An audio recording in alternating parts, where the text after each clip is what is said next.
کہ رسول اللہ صلی اللہ علیہ وسلم نماز شروع کرتے وقت اپنے دونوں ہاتھوں کو مونڈھوں تک اٹھاتے، اسی طرح جب رکوع کے لیے اللہ اکبر کہتے اور جب اپنا سر رکوع سے اٹھاتے تو دونوں ہاتھ بھی اٹھاتے، اور رکوع سے سر مبارک اٹھاتے ہوئے سمع اللہ لمن حمدہ ربنا ولک الحمد کہتے تھے۔ سجدے میں جاتے وقت رفع یدین نہیں کرتے تھے۔ صحیح بخاری حدیث نمبر 735۔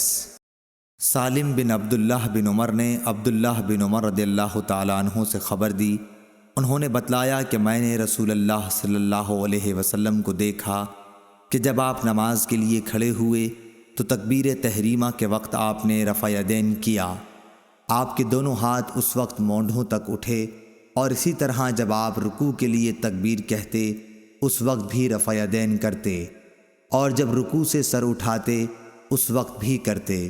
اس وقت آپ کہتے سمع اللہ لمن حمدہ، البتہ سجدے میں آپ رفع یدین نہیں کرتے تھے۔ صحیح بخاری حدیث نمبر 736۔